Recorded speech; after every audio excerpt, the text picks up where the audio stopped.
And greetings, everyone. I'm Mar. Once again, this is my opinion. As you can tell from the title up there, I'm continuing my trek through the series Everybody Loves Raymond. Well, it's been quite a while because now we are concluding this trek, at least when it comes to the episodes themselves, because we are now on the 16th and final episode of Season 9. That, of course, is the finale. It just seems like only yesterday when I started this review series just to kill some time during the COVID lockdown, and here we are. Every single episode, when this is live, in the can. So much changed since then. Like the last couple episodes, this one is written by Tucker Cawley, so it has that touch on it. And an interesting thing is that the filming of this episode was actually delayed twice, due to Pat and Doris both being ill at separate points, and to the point where they could not speak. And it also is notable for this as being Sawyer Sweeten's final on-screen appearance before his death in 2015. So now just one of the twins and Allie remain of that family, sadly. I think I've kind of mentioned something about them in passing before. Now, the plot of this episode, it's a simple one, but the way it's shot and acted and just the way it's done is what makes it a fitting finale. Like I've said many times before, just the bare bones stuff of this could have been anything, like just a couple changes. You could probably done this as like the second or third episode, but for how they did it, it works as the finale, especially with what the specific plot elements are. Now the plot is, Ray's been having some problems with his throat off and on, sore throats and all that. So he's gone to the doctors. He's gone to multiple doctors. And the thing that is annoying him is that they're all telling him the same thing. You have to get your adenoids removed, which is part of your tonsils. He does not want to, because he's going the whole thing like, yeah, doctors, they just want you to get money, they just want to cut you open, they never want to do that. Which, I get where he's coming from with this, because not wanting to spend the money when you don't have to. But there are certain things where there are times where you're going to have to bite the bullet and pay it. It's just sometimes it's inconvenient and the timing is never when it should be or could be better. But with this, I get him wanting a second opinion, but this is his third opinion on this. If one doctor says one thing and then another one says another, there you might have wiggle room. But if 3 doctors in a row are telling you you need to get your adenoids removed, or this problem's going to continue, you're going to need to. And of course, like we would expect, Marie does her babying.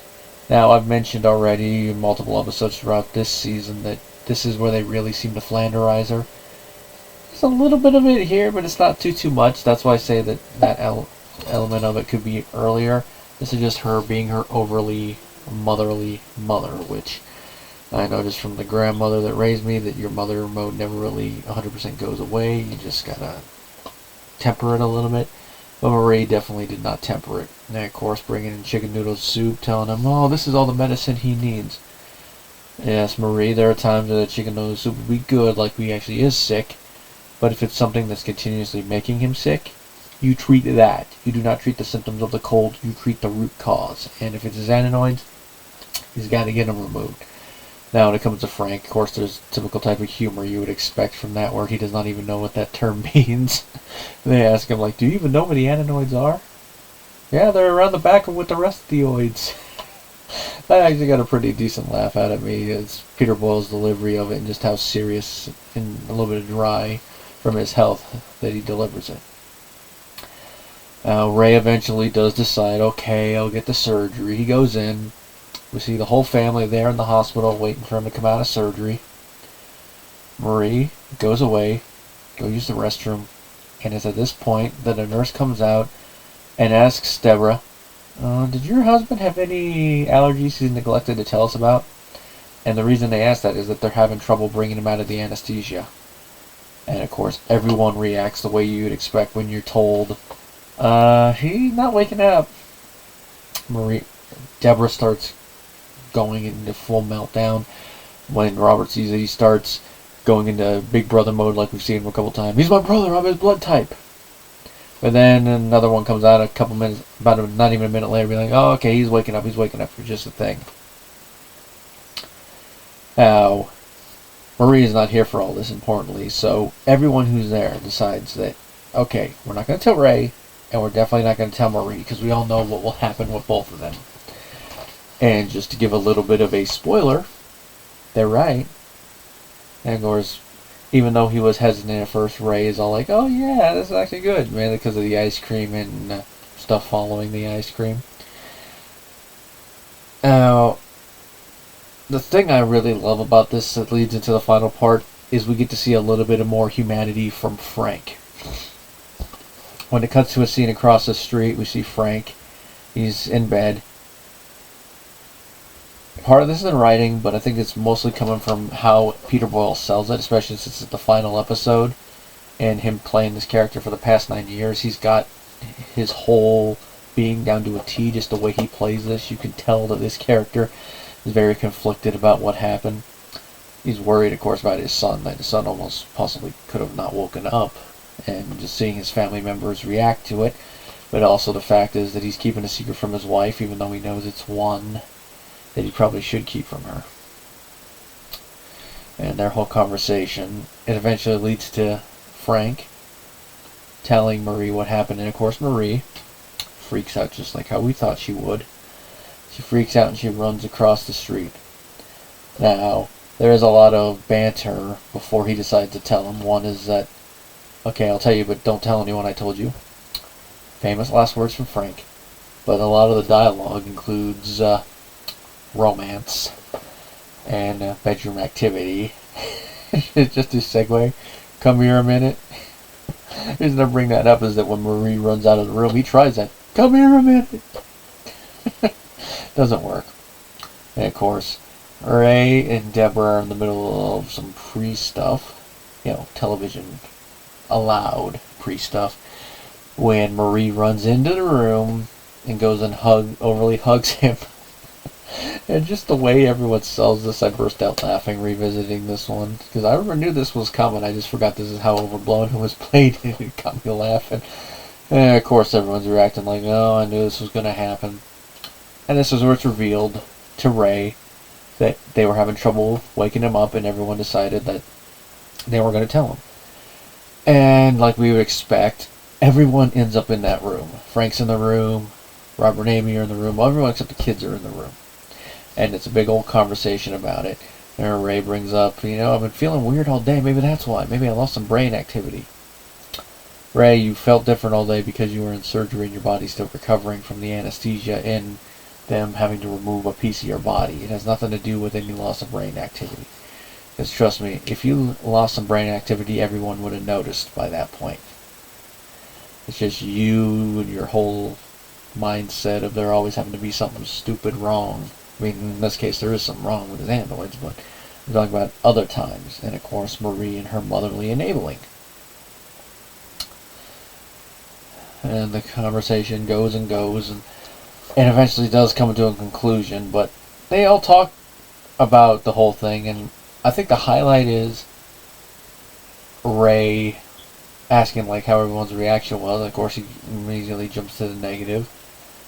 Which leads to another little moment I love from Frank, where he sticks up for Deborah, which we know he's done before, where he's like, I saw your wife fall apart. I never want to see that from her again.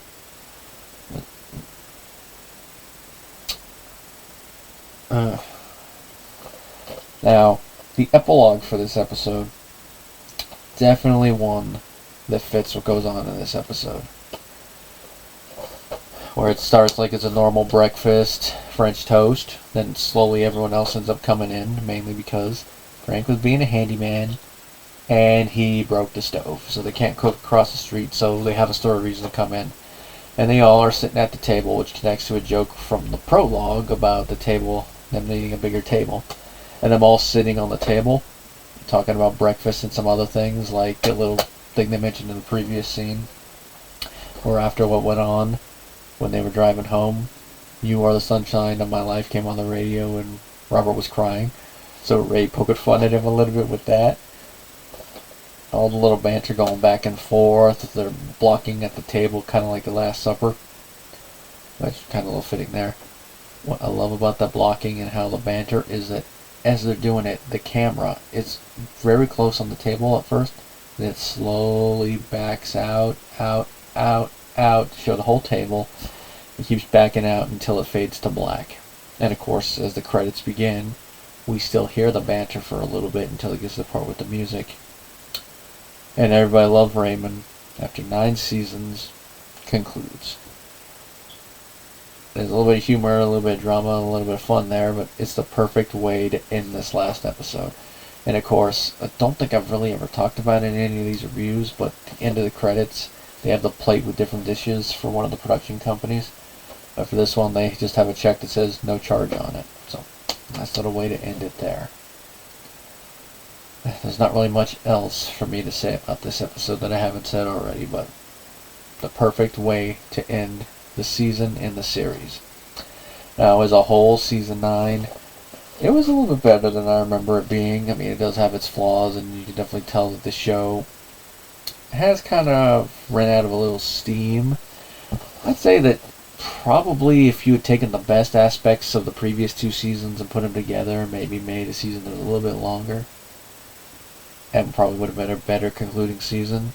I'll definitely say that what we got of season 9 is a good thing that they ended at 16 episodes, because I cannot imagine how this show would have been if they had continued on for 4 more episodes, let alone 8 more like they usually did on average. You'd be like, yeah. I mean, say what you will about how many episodes of seasons nowadays get on streaming services, but at least when the story is concise, excuse me if I could talk, and goes to a natural conclusion for a season, or if it's just a one-off, at least then it actually feels like it actually has a point rather than just plodding along. But I digress. For what this show is, this is still a fun show, definitely still one of my favorite sitcoms. I'll definitely say that doing all this revisiting, even though a lot of the episodes, it's been a while since I've watched them in this series, I can say there's a reason why, other than having access to the DVD that I watched the earlier ones, and that's because overall they are better. These last couple ones, it's mainly select episodes, and as I've talked about throughout these series, mainly the ones I love are probably the ones I watch randomly, and the other ones might be if I ever do a marathon series again. That is really all I have to say on this. Maybe down the road I might bring the show up again for like some video essay stuff like I did for my top 10. Because it would be interesting to do some like character deep dive stuff. I would just have to figure out topics. But, you know, like other ones, like, is Marie a hypocrite? We all know Marie's a hypocrite, but there'd be some other interesting ones. But for now, that is the conclusion of this series when it comes to reviewing the episodes proper. After this, we still got one more thing from the DVD to review, and that, of course, is The Last Laugh, which is on the last disc, and then, of course, the VHS list. Until then, everybody.